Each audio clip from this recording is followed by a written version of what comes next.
Huge thanks to Beyond the Music Store for letting me buy the R6 Pro Max at a discounted price. If you are looking for mid-fi to summit-fi audio products, come on down to Beyond the Music Store, located in Senayan Trade Center, Jakarta. Thank you again, Beyond the Music Store. For $999, it seems like the unboxing experience is just decent. There aren't a lot of things that makes it stand out from something like the R4 I previously unboxed, other than perhaps the nicer feeling case it comes with and the well laid out box. My biggest gripe with modern gadgets is perhaps the lack of included charger with most products.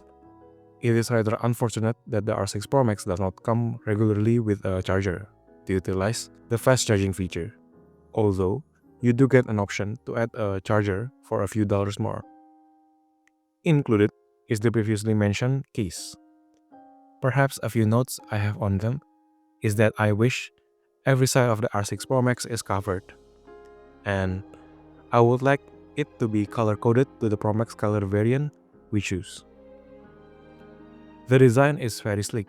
I choose the blue one because it looks way more interesting to me compared to the understated look of the black one. Personally, I find the design intriguing as it has rather nice looking lines and curves on the sides. Speaking of the design, the R6 Pro Max seems to be a lot thicker compared to the R6 Pro II. I think from the form factor, the R6 Pro II is a lot more wieldable. However, the larger battery capacity of the Pro Max definitely suits my needs better. Still in the subject of physicality, this is also one of the first notes I have on the R6 Pro Max. I think the buttons are quite loose, as it does rattle around in there, even when it is new. It might be acceptable for some, but at this price point, I expected a bit more solidity from the buttons. One more thing I noticed while unboxing the R6 Pro Max. My unit had a few dust spots trapped under the back protector. It is not a deal breaker, but it does suggest there is some room for improvement in quality control. Also, while I was cleaning the R6, I tapped the lower aluminum section and heard a metal on metal sound. Turns out, one of the screws was loose. It feels like they should have used a stronger thread locker to prevent that from happening. The charging time with my regular old charging brick takes roughly 4 hours from 10% to 100%. When using my laptop charger, it seems like the R6 Pro Max can get quite hot after a while. I finally gave in and bought a new C2C charger. It seems like the R6 Pro Max charges from 10 to 100 in less than 2 hours, without most of the heat. In case you want to preserve the battery health of the R6 Pro Max, Hiby does incorporate charging limit features. However, it is worth noting that this feature only works if the R6 Pro Max is turned on while charging, and you would most likely need to unplug the charger once the limit is reached. The R6 Pro Max has quite a large battery, 80 to 100 mAh to be exact. For my use case, which consists of listening to music in pure DAP mode, without internet, approximately 30% volume and either medium or high gain, the R6 Pro Max seems to last around 10 hours of continuous use. It is perhaps not a player with the longest lasting battery out there, but it is technically more than enough. Turning on the Wi-Fi does drain the battery life a little quicker, but I think it makes sense. I think the biggest power drain of the R6 Pro Max is in its amplifier configuration, as if I am using a TWS with the R6 Pro Max. The battery percentage does not decrease as much. After some testing on Bluetooth use, SBC codec, and local files, the R6 Pro Max estimated 2 days left after 10 hours of continuous use. The most noticeable upgrade for my previous player, aside from the performance and previously mentioned features, is the low noise and clean signal of the R6 Pro Max. As with the R6 Pro Max, I can hear more of the room. Does that make sense? It is like the absence of sound between sounds. It is definitely nice, but I digress. Let's talk about it more. The Pro Max feels like it is less vocal forward compared to the DX160 fade laser mode that I previously daily drive. The Pro Max also offers a little tighter bass compared to the DX160. Doesn't really mean I no longer enjoy the DX160. For me, the DX160 leans towards a more tonally pleasant experience, while the Pro Max does offer both pleasant tonal with nice technicalities. I also tried listening to the Pro Max with an automatic IM. I forgot which one, but the owner said that it is the most neutral sound there is, with little to no coloration. With that IM, the Pro Max sounds slightly neutral with a little bit of warmth in the mid-bass area.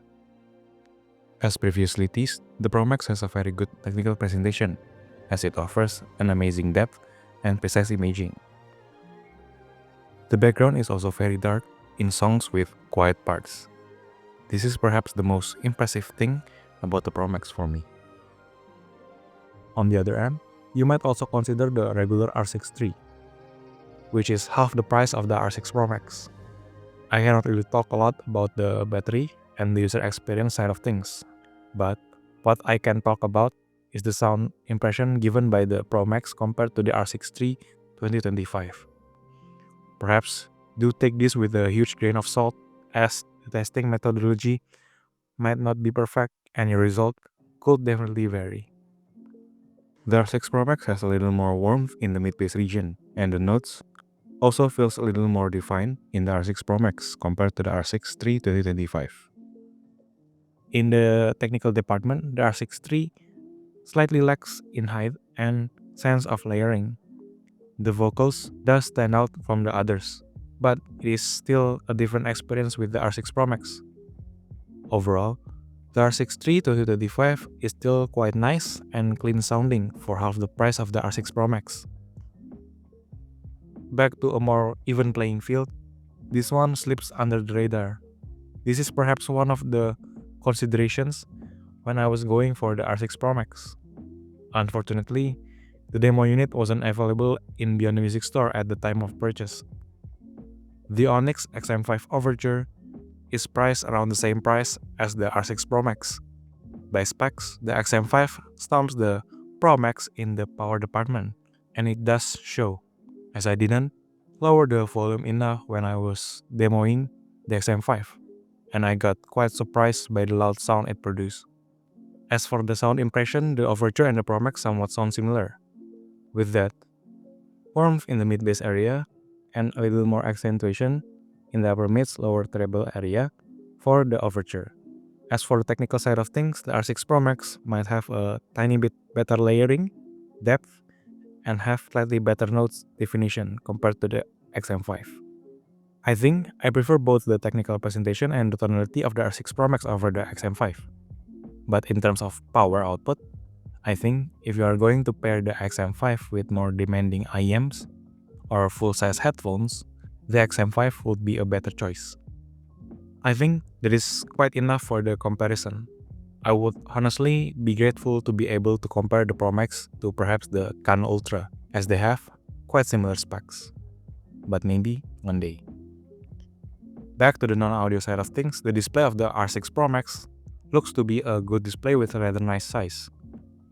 It is big enough to be used comfortably when watching YouTube videos or even short movies.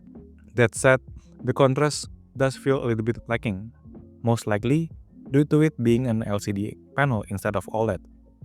Compared to my previous DAP, the DX160, the R6 Pro Max isn't quite as bright either, which become more noticeable under strong lighting. But in terms of the overall quality and the sharpness, they are pretty comparable, and I do appreciate the DX160 lets you run in a lower resolution to save more power. As for the refresh rate, the R6 Pro Max is only 60Hz, but honestly, I don't think you need anything higher for how most people use DAPs. Overall, the R6 Pro Max display is nice and more than enough. The R6 Pro Max utilizes the Snapdragon 665 with 6GB of RAMs. It is a decent spec, but I think upgrading it to the 7S or 7 Plus platform could provide an even smoother experience for the R6 Pro Max, and actually living to its Pro Max moniker. Or maybe the PROMAX is actually for the battery life it offers? I digress. The R6 Pro Max is a decent performer for handling your music needs. Good snappy performance on both the preloaded Hiby music and streaming apps. The R6 Pro Max can also handle a little bit of Genshin Impact. Is it a good experience? Perhaps it is a no. But is it playable? Yes, it is. Overall, I wish it has a slightly better, newer specs. But nonetheless, the R6 Pro Max is a good performer for a dedicated audio player.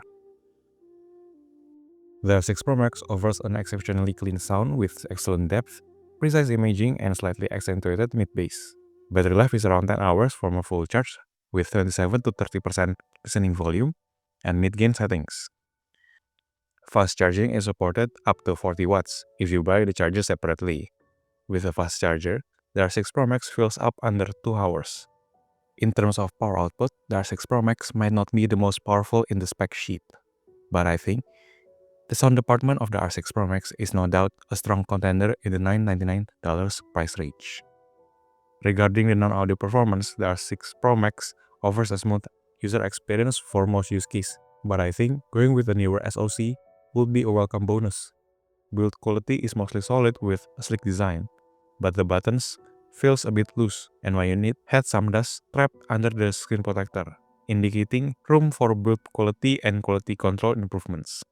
The 5.9-inch LCD display is a good size for video, but has slightly lacking contrast compared to OLED panels. All in all, the R6 Pro Max is a solid DAP that delivers what listeners want from a dedicated audio player like this. Have you tried Hiby R6 Pro Max? What are your thoughts on it? Let me know in the comment section down below. Once again, thank you Beyond the Music Store for letting me buy the R6 Pro Max with a discounted price. If you're looking for your next audio gear, check out Beyond the Music Store, link in the video description. Thank you all for watching, and I will see you in the next one.